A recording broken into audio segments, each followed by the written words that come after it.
அண்மை செய்தி. பெட்ரோல் தட்டுப்பாடு காரணமாக நெருக்கடி நிலையை நோக்கி இந்தியா செல்கிறதா என்ற அச்சம் எழுந்திருக்கிறது. பெட்ரோல் தட்டுப்பாட்டால் தனது பாதுகாப்பு வாகனங்களின் எண்ணிக்கையை 25 2 குறைத்திருக்கிறார் பிரதமர் நரேந்திர மோடி. உள்துறை அமைச்சர் அமித்ஷா, மத்திய பிரதேசம், உத்தரப்பிரதேச முதலமைச்சர்களும் பாதுகாப்பு வாகனங்களின் எண்ணிக்கையை குறைத்திருக்கின்றனர். அண்மை தகவலாக பார்த்து வருகிறோம். வளைகுடா நாடுகளில் ஏற்பட்டிருக்கக்கூடிய அந்த போர் பதற்றம் காரணமாக ஹோர்முஸ் நீரிணை வழியாக இந்தியாவுக்கு வர வேண்டிய எண்ணெய் கப்பல்களின் வரத்து குறைந்திருப்பதால் தற்போது இந்தியாவில் எரிபொருள் தட்டுப்பாடு ஏற்பட்டிருக்கிறது. இதனால் ஒரு சிக்கலான ஒரு நிலையில் இந்தியா இருக்கிறதா என்ற கேள்வியும் எழுந்திருக்கிறது. இந்த நிலையில் பிரதமர் நரேந்திர மோடி தன்னுடைய பாதுகாப்பு வாகனங்களின் எண்ணிக்கையை 2 குறைத்திருக்கிறார். இது தொடர்பான கூடுதல் விவரங்களோடு இணைகிறார் எமது சிறப்பு செய்தியாளர் யோகேஸ்வரன். வணக்கம் யோகேஸ்வரன். பெட்ரோல் தட்டுப்பாடு காரணமாக நெருக்கடி நிலையை நோக்கி செல்கிறதா இந்தியா என்ற அச்சம் எழுந்திருக்கிறது. குறிப்பாக பிரதமரும் இதை வலியுறுத்திய சூழலில் தற்போது அவரும் தன்னுடைய பாதுகாப்பு வாகனங்களின் எண்ணிக்கையை 2 குறைத்திருக்கிறார். அதே போல மத்திய பிரதேசம், உத்தரப்பிரதேச முதலமைச்சர்களும் தங்களுடைய பாதுகாப்பு வாகனங்களின் எண்ணிக்கையை குறைத்திருக்கின்றனர். என்ன நிலவரம், விரிவாக பதிவு செய்யுங்கள். வினோத், இப்ப இந்தியா உட்பட உலக நாடுகளுக்கு ஏன் இந்த எரிபொருள் தட்டுப்பாடு ஏற்பட தொடங்கி இருக்கிறது அப்படின்னா, சரியா ஒரு 2 மாதங்களுக்கு முன்பாக ஈரான் மீது இஸ்ரேல் மற்றும் அமெரிக்க கூட்டுப்படைகள் தாக்குதல் நடத்த தொடங்கியதற்கு பிறகு ஈரான் வளைகுடா நாடுகள் கத்தார், சவுதி அரேபியா, ஐக்கிய அரபு அமீரகம் உள்ளிட்ட வளைகுடா நாடுகள் மீதும் தாக்குதல் நடத்தினார்கள். இந்த தாக்குதலுக்கான காரணம், அமெரிக்கா ஈரான் மீது தாக்குதல் நடத்துகிறது, அமெரிக்காவுக்கு வளைகுடா நாடுகள் அடைக்கலம் கொடுக்கிறது. எனவே அமெரிக்காவை இங்கிருந்து தாக்க முடியாது. எனவே அவர்களுக்கு ஆதரவாக இருக்கக்கூடிய வளைகுடா நாடுகளை தாக்கிவிடலாம் என எண்ணி ஈரான் ஏவுகணை மற்றும் ட்ரோன்களை கொண்டு வளைகுடா நாடுகள்ல தாக்குதல் நடத்த தொடங்கினாங்க.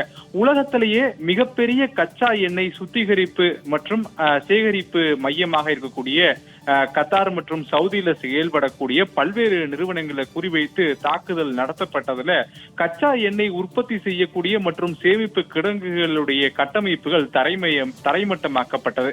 இது ஒரு பக்கம் இருக்க, மற்றொரு பக்கம் ஈரானுடைய கடற்படை மேற்காசிய நாடுகள்ல இருந்து இந்தியா உட்பட உலக நாடுகளுக்கு இது போன்ற எரிபொருட்களை கொண்டு செல்ல கப்பல்கள் பயன்படுத்தக்கூடிய வழியான ஹார்முஸ் நீரிணையை மூடிவிட்டார்கள். கடலுக்கு நடுவே கன்னி வெடிகளை புதைத்து எந்த கப்பல்கள் சென்றாலும் அந்த கப்பல்களை அழிக்கக்கூடிய அளவுக்கு சக்தி வாய்ந்த வெடிபொருட்களை எல்லாம் பதுக்க தொடங்கி விட்டார்கள். இதன் காரணமாக உலகின் பல்வேறு முன்னணி நிறுவனங்கள் அந்த குறிப்பிட்ட நீரிணை வழியாக சரக்கு கப்பல்களை இயக்குவதற்கு மறுத்து விட்டார்கள். இதுதான் இந்தியா உட்பட உலக நாடுகளுக்கு எரிபொருள் மற்றும் எரிவாயு கிடைப்பதுல தட்டுப்பாடு. சரி, இந்தியாவிற்கு இப்போது என்ன நிலைமை அப்படின்றத கேட்கப்படும் போது மத்திய அமைச்சகங்கள்ல இருந்து பல்வேறு விளக்கங்களை இதுவரைக்கும் வழங்கி இருக்கிறாங்க.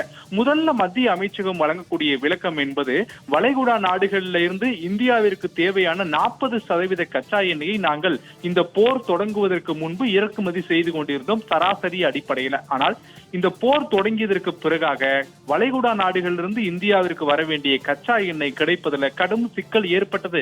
எனவே மாற்று யோசனையாக வளைகுடா நாடுகள் அல்லாத கச்சா எண்ணெயை உற்பத்தி செய்யக்கூடிய நாடுகளோடு நாங்கள் தொடர்பு கொண்டு இறக்குமதியை 70% உயர்த்தி விட்டோம். அந்த சூழ்நிலை காரணமாக பிற நாடுகளை ஒப்பிடும் போது இந்தியாவில் பெட்ரோல், டீசல் உள்ளிட்ட பொருட்களுடைய விலை ஏற்றம் என்பது அவ்வளவு பெரியதாக இல்லை அப்படின்ற ஒரு விளக்கத்தை கொடுத்திருந்தாங்க. ஆனால் 2 மாதங்கள் ஆகிவிட்டது. 2 மாதங்கள் ஆகியிருக்கக்கூடிய நிலையில இப்போது வரை ஹார்முஸ் நீரிணையும் ஒரு பக்கம் திறக்கப்படவில்லை. மற்றொரு பக்கம் ஏற்கனவே சிதைந்து கிடக்கக்கூடிய கட்டமைப்புகளை கத்தார் உள்ளிட்ட வளைகுடா நாடுகள் இன்னும் சீரமைக்கவில்லை. அது சீரமைப்பதற்கு இன்னும் 5 ஆண்டுகள் ஆகக்கூடும் என அந்நாட்டுகளுடைய அரசுகள் அதிகாரப்பூர்வமாக தெரிவித்திருக்கக்கூடிய நிலையில எதிர்வரக்கூடிய காலங்கள் ஒரு கடுமையான எரிபொருள் தட்டுப்பாட்டை இந்தியா உட்பட உலக நாடுகள் சந்திக்க போகிறது என்பது உறுதியாகிறது. பல்வேறு நாடுகளுடைய தலைவர்கள் இதனை வெளிப்படையாகவே இந்த கருத்துக்களை எல்லாம் தெரிவிக்க தொடங்கிவிட்டார்கள். இந்தியாவை பொறுத்தவரையிலுமே இக்கட்டான நேரங்கள்ல, இது போன்ற நேரங்கள்ல கச்சா எண்ணெயை பயன்படுத்துவதற்காகவும் பிற நாடுகளிலிருந்து ஒருவேளை கச்சா எண்ணெயை இந்தியாவிற்குள் கொண்டு வர முடியவில்லை என்றால் அது போன்ற நேரங்கள்ல பயன்படுத்துவதற்காக அவசர கால கையிருப்பு அப்படின்ற ஒரு கையிருப்பை வைத்திருப்பார்கள். அந்த கையிருப்பும் கூட கூட தற்போது இந்தியாவிடம் இருக்கக்கூடிய நிலையில அதனை நம்பி தற்போது இருக்கக்கூடிய சூழல்ல மத்திய அரசு இந்த எரிபொருள் மற்றும் எரிவாயு உள்ளிட்டவற்றை எல்லாம் பொதுமக்களுக்கு விநியோகம் என்பது செய்து வருகிறது.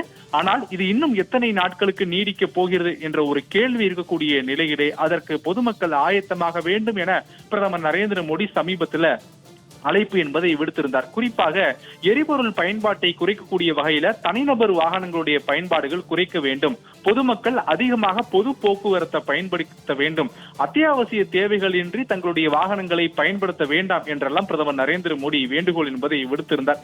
இந்த வேண்டுகோளுடைய ஒரு பகுதியாக தான் பல்வேறு மாநிலங்களுடைய முதலமைச்சர்கள், பல மாநில உயர்நீதிமன்றங்களுடைய நீதிபதிகள், அமைச்சர்கள் என பலரும் தங்கள் பயன்படுத்தக்கூடிய வாகனங்கள் மற்றும் அந்த வாகனங்களோடு உடன் வரக்கூடிய பாதுகாப்பு வாகனங்களுடைய எண்ணிக்கை என்பதை படிப்படியாக குறைக்க தொடங்கினார்கள்.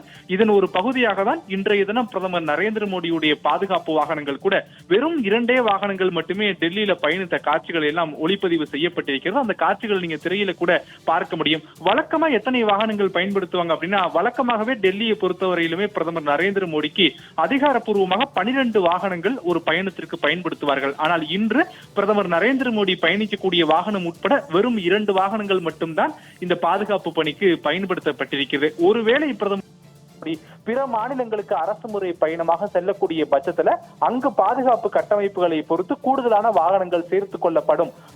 சேர்த்துக் கொள்ளப்படக்கூடிய கூடுதல் வாகனங்கள் மின்சார வாகனங்களாக இருக்கும் அப்படின்ற ஒரு விளக்கத்தையும் பிரதமர் அலுவலகம் தரப்பிலிருந்து வழங்கப்பட்டிருக்கிறது.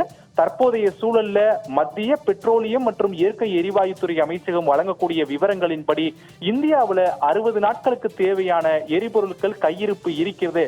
எரிபொருள்கள் கையிருப்பு இருப்பது குறைய விடாமல் தடுப்பதற்காக பிற நாடுகளிலிருந்து இந்தியாவிற்கு இறக்குமதி செய்யக்கூடிய கச்சா எண்ணெயினுடைய அளவையும் நாங்கள் தொடர்ந்து அதிகரித்துக் கொண்டே இருக்கிறோம் என்றெல்லாம் மத்திய அரசுகள் விளக்கம் அளித்து வந்தாலும் கூட தற்போதைய சூழல் என்பது மக்களிடையே ஒரு பெரும் குழப்பத்தை ஏற்படுத்தி இருக்கிறது.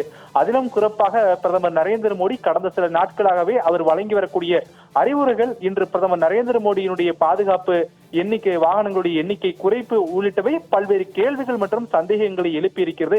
இதற்கெல்லாம் விளக்கம் கொடுக்கக்கூடிய வகையில தான் அவ்வப்போது மத்திய பெட்ரோலியம் மற்றும் இயற்கை எரிவாயுத்துறை அமைச்சகமானது செய்தியாளர் சந்திப்புகளை நடத்தி கையிருப்பு எவ்வளவு இருக்கிறது, தினசரி தேவை என்ன, எத்தனை நாடுகளிலிருந்து எத்தனை கப்பல்கள் தற்போது இந்தியாவிற்கு வந்து கொண்டிருக்கிறது அப்படின்ற விவரங்களை எல்லாம் தொடர்ச்சியாக வழங்கிட்டு இருக்காங்க.